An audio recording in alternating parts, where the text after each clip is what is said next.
What's up, everyone? We are back with another astrology shot to get us through 2025's first eclipse season. Now, in this video, we are just going to be covering the first of two eclipses. We're going to be talking about the lunar eclipse in Virgo, which occurs on March 14th, 2025. Before I get into it, just want to say this is my first forecast from my new office. I'm very happy to be here, although it is not set up, so we are using AI's version of a lunar eclipse. So let's get into this chart. So this is a total lunar eclipse. And I have this chart set for Washington, D.C. That's the capital of the nation I live in. But do go ahead and cast this chart for your own location for the capital. And that's going to tell you more specific toward your location. But we're just going to take a general look at what this means. So we saw our very first eclipse along the Virgo-Pisces axis. This was back in September. So for us here in the US, this was on September 17th, 2024. For other folks in Europe, it was going to be on the 18th. On the 18th of September. So this eclipse that is happening on March 14th is at a very similar degree. So think back to September. What was coming up for you in September? What was going on? Because if you have a point in your chart around 23 to 25 or somewhere around there, you're really going to be feeling this again. So this is like a double duty eclipse. Again, this degree is kind of hot. This region of like 23 Pisces, thereabouts, 26 degrees Pisces. This is a hot degree. So if you have planets here, lots is happening in your world. But more generally speaking, this is a new polarity of eclipses that we're beginning to work with along the Virgo-Pisces axis. I've spoken before about how this is an axis of idealism. And so many of us are going to be confronted with our idea of what the ideal is, what perfection is, and this tension between Pisces trusting, having faith, having like an inner vision of what you would like to see, what you want to manifest, what you want to align yourself with spiritually and internally. And the contrast is Virgo, which is earthy, it's proactive, it's about doing your research, it's about efficiency, organization, planning. And so for many of us, who, especially those of us who have planets along this axis, we're going to be sort of having a little check-in with ourselves around our relationship with this polarity and what needs to be adjusted and where. And very often there's going to be situations in our life where we need to be more lax, we need to trust, we need to stop being in our anxious place and kind of trust that things are going to work themselves out. There's a divine order to things. And in other cases, we kind of have to get out of this space of being in an inactive cloud and get in front of it. There are things that can be done. There are things that we can look into and research and get ahead of. So, there's this tension between this perfect vision of what we want and Virgo, which is kind of like perfectionistic and really works at and strives at elevating the bar for ourselves. So this axis is going to be really emphasized for all of us and in the world. Now, this in particular, we're going to have our very first eclipse in Virgo. So wherever there's an eclipse is where we're going to see disruptions. And what Virgo represents, as I mentioned, order, efficiency. Okay. And this is a big one because we've been hearing the word efficiency a lot in the United States with DOGE, the Department of Government Efficiency. I think there's going to be trouble for DOGE under this eclipse.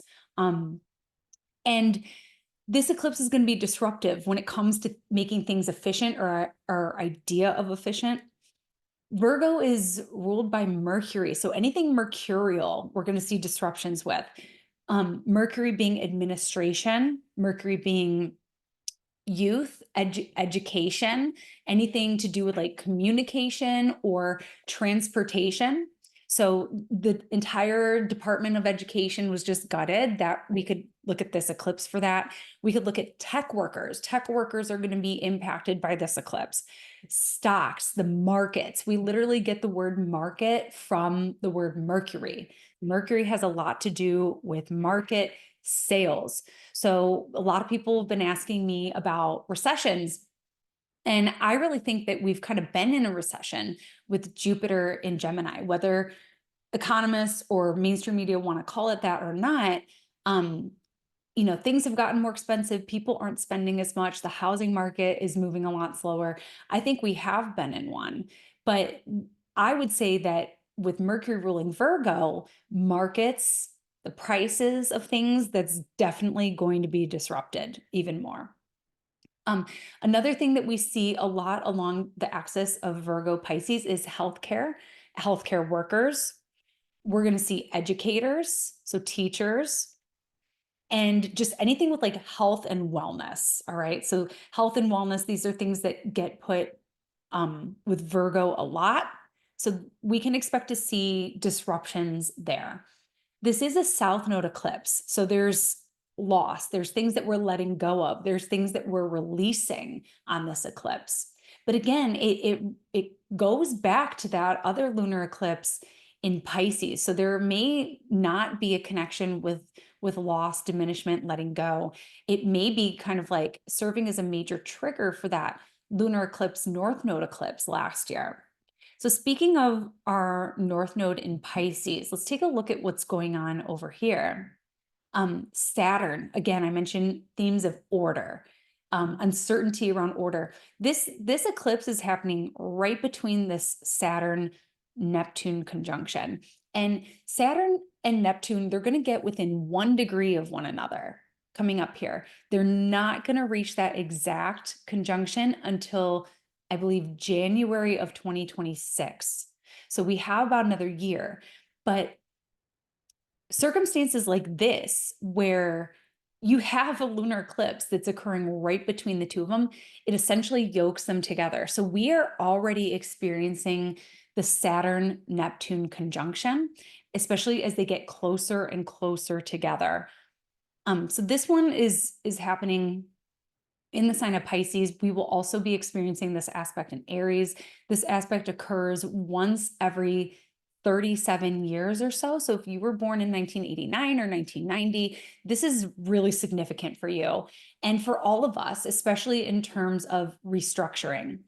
So Neptune sort of has this dissolving, diminishing effect on Saturn. So structures, things that we've depended on, the order, the rules, the system, the way we do things, all of this stuff is starting to sort of crumble like sand through our fingers.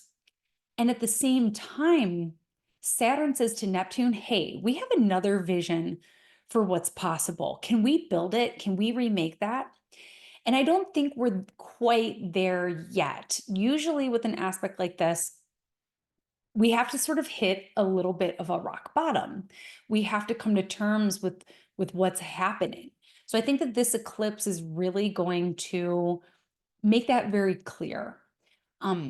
But just to kind of say, on the other side of all of this, Saturn says to Neptune, hey, like, there's another vision, there's another way. What do we believe in? What do we have faith in? Let's go with that. Let's create a foundation out of that. But right now we're really in the thick of it. Things sort of crumbling around us. And you know what? Sometimes a blank slate is really refreshing, but I'm not going to deny, I'm not going to diminish the stress of what this represents for a lot of people in different parts of the world. Okay, so that's a little bit about what this eclipse is going to do. There is a trine with Uranus. Uranus can be big illuminations, revelations. It's in a trine, so maybe the shock, the shift is going to become something that feels supportive or freeing. Again, this is a south node eclipse, letting go of something. Eclipses, we should know we're in eclipse season now. It's when the world typically goes a little bit more nuts. There's a lot more movement. It feels like the hands of fate have a stronger influence in our lives. Feels like changes are happening swiftly, rugs are being ripped out beneath our feet, and we're being realigned. So eclipses do close doors, significant ones, but they also open them. And often it's in a way that we aren't expecting. So even if the eclipse is doing something that's favorable, which they can, sometimes there's something sort of shocking or startling about it. So I always let people know, especially if this is happening somewhere really dominant in your chart, that life is going to look a little different on the other side of this eclipse. So if September was a big month for you, bet on it. This is going to be a big one for you too. It should be noted that this eclipse is ruled by Mercury, who is stationing retrograde the very next day on March 15th at 9 degrees Aries. Now, talk about hot degrees, because we are about to have an eclipse at this degree at the very end of March. And this was also an eclipse degree on October 2nd. So again, this eclipse season is really a throwback to last fall or spring, depending where you are in the world. Anyhow, with Mercury stationing retrograde, that's going to have an extra influence of like chaos or shifting of the tides on this eclipse. But separate from the eclipse, we are entering yet another Mercury retrograde. So this is a time of reassessing, and Mercury is sort of overlapping within the same range of degrees where Venus is moving retrograde. So take a look at your Aries and Pisces houses, because there's a lot that is being reconsidered and reevaluated and reprioritized in this area. So with Mercury, we might expect delays. We might expect the need to review, revisit, redo, renovate. I know that like whenever there's a big project in my house, it's usually on a Mercury retrograde. So don't put your life on hold for the planets, especially if the project is of the nature of the retrograde, to redo something, to reconsider. But if it can wait, if it can wait, like if you can hold off the major purchase of something, signing a contract, buying a vehicle, buying a new phone, if those things can wait, why not? But sometimes it's of the nature of the retrograde that, oh shoot, my phone broke, I need to get a new one, etc. So use Mercury retrogrades to research as much as you can. Mercury is in Aries. It's kind of impulsive, it's spontaneous, it wants it now. There's not a whole lot of patience here. So at least the research will get done quick, but try not to rush through it. Note to self as I'm choosing paint colors for my house right now. So Mercury is going to remain retrograde until April 7th. And I just want you to take a look at this here, because Mercury is going to station direct at 26 degrees Pisces, activating the eclipse degrees once again, the eclipse degree from September 17th, the eclipse that we're having here on March 14th. So this Mercury retrograde is really energizing and sort of twisting the knife in those eclipse degrees. So again, if these eclipse degrees are showing up in a big way in your chart, this Mercury retrograde may have sort of like a supportive problem solving quality to it, or it may be sort of driving some other points home of things that we need to take a closer look at. So yeah, typical Mercury retrograde snags. Give yourself extra room in your schedule. Be ready to revamp, redo, revisit. The other thing that's going on this month is right here on March 17th, the sun is going to cross the North Node. This is a major eclipse activation. So even though we're just a few days out from the lunar eclipse, there is also a solar eclipse incoming. So this is a big moment. So March 17th and 18th when that gets activated. It's a major eclipse trigger. The sun is then going to go on to conjoin Neptune on the north node. So this is a big moment for confusion, feeling tired, feeling exhausted. Eclipses can have that effect where they have like a dizzying effect where we're not really certain what's happening. There's a sense of confusion. Also, there can be an experience a lot of times during eclipses where you feel tired. Another thing that's going to happen here is on the 19th of March, Venus is going to disappear in the evening sky. So we've been enjoying Venus as an evening star. We are in the midst of Venus retrograde. Venus is going to disappear behind the sun for 8 days. So Venusian things like harmony, peace, accord, these things are maybe perhaps less palpable in some degrees in our external world, becomes a deeply personal contemplation. So there's an inner alchemy going on here. Venus is going to reemerge as a morning star on the 26th of March. And so that shift from evening star, where Venus is in her Hesperus era, where she is more kind, loving, generous, accepting, moving to that morning star status where she's a little bit more of a warrior, a little bit more of independent Venus. And what we typically see with morning star Venus is that there's more unrest in the world, basically, more conflict, more people disagreeing with one another. Now, between this, though, is going to be Venus's cazimi. So I'm just going to back it up to March 23rd. So in that moment where Venus is in the underworld, Venus is behind or obscured from the sun, rather, not behind. Venus is obscured by the sun. This is a moment where this is a rebirth for Venus. So think about what the retrograde has been bringing up for you. And again, this retrograde starts out in Aries.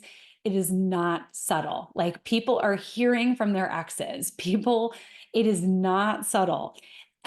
So probably the themes of what you've been working with Venus and Aries around needing to be more direct, needing to address things head on versus kind of letting them work themselves out or keeping the peace. Venus and Aries is all about, no, this is uncomfy for me, so I need to do or say something about it. And Mercury's right there. So Mercury has the edge on the tip of the tongue right here. So that may be one of the mercurial snafus we encounter, is blurting something out, being too forward, it coming across too rough, too spiky, or just saying something very inappropriate that kind of doesn't come off very well. It's important. We're learning something from this Aries energy, the value of being direct, the value of being forthcoming, but there can be blowback for that. But I digress. Venus cazimi, this is a beautiful moment of revelation. And I've mentioned this a lot on my channel, but cazimis are usually very personal. So there's not always going to be a palpable turning point in the external experience, but there's something really personal and poignant, like something really that feels powerful, but it's like, it's a seed. It's a tip off that like, okay, this is the direction that you need to go in. So pay attention to that inner quiet of what your heart is telling you, what your spirit is telling you, because this cazimi is where the heart and spirit align. So this is where we often get to the other side of the Venus retrograde, where it's like, we're making peace, we're making changes with what it has brought up. So pay attention to those revelations and messages coming your way. This is also a brief moment in the Venus retrograde story where we get peak Venus. Like Venus is in a place of power with the sun, even though she's obscured, even though it's quiet. So if you have to do anything Venusian, this would be a good time to do it. All right. The other thing that I kind of skipped over and did not mean to is the Aries Ingress. So I will not be covering the Aries Ingress chart in this video, mainly because that's going to be personal to the country that you live in. So you want to look at the Aries Ingress chart to get a sense of what's happening politically and socially in your country. You want to cast that for the capital. So I'm not going to do that here. But what I am going to do is celebrate that this is a new season. And where I live in the Northern Hemisphere, where astrology was developed in the Northern Hemisphere, the sun is considered exalted in Aries because this is the point where daylight starts to overcome darkness. So the equinox represents equal distribution of light and dark. So no matter where you are on the globe, north or south, this does represent equal amounts of light and night. This is also the start of a new season. So in the north, it's going to be spring. In the southern hemisphere, it's going to be fall. But I really love this time of year because it's like the sun is all about, the sun is revealing. The sun brings things into view. The sun brings things into light. The sun is about, what sustains us. The sun is what supports us thrive on this planet. And so I'm starting to see all kinds of new plants emerging in the soil. And I just love that. So this is like a sense of renewal for us. And the sun exalting in Aries has to do with that growth in light, life-giving light in things that can be seen and visible. So this is a big moment. It's Aries season. We've got some more fire in the sky, just kind of adding to this Aries party that we've got going on. Moving forward, I think the last thing that I want to cover is the 27th. So on the 27th, Venus is going to retrograde back into Pisces. So I'm just going to retrograde that back a little bit. Venus is going to retrograde back into Pisces. So this is where we also get like that flavor change of the Venus retrograde. So going from independent, this is what I need, this is what I want, got to be honest, Aries. Now that we've got all of our stuff on the table, Venus is in more compassionate territory. Venus in Pisces, she's exalted in Pisces. There's there's no threshold to how high your love can go, how devoted, compassionate, how romantic and yearning we can be with Venus in Pisces. So this is where it's time to kind of like meet other people where they are. Okay. So Aries is all about putting you and your needs first. And Pisces is more about what we can do for the bigger picture, for the bigger vision, for the world, what we can do for one another. And especially with it being with Neptune on the North Node again, this is really encouraging us to reach for the love that we want to create, to really align with that maximum vision of what's within our capacity to do for others, for the collective, for the world. So this is where we go beyond ourselves and into the universal. So this is a really beautiful aspect here. And Venus is going to hang out here for a while. Venus isn't going to go too much further back. We'll talk more about that in our next video, but just wanting to hold this vision of unity here, the remembrance that we are one. And it's important that we hold space for both, hold space for our own individuality and our own desires and needs, as well as this remembrance that we are one. Like we don't function on an island. We are one. So this could be really beautiful too for inspiration, for art, for spirituality. But yeah, so pay attention to what's coming up for you there.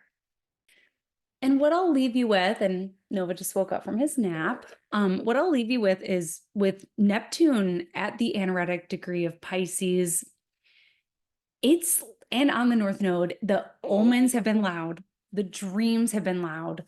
So just pay attention to what's coming up for you in terms of signs and symbols from the universe, as well as what's going on in your dreams.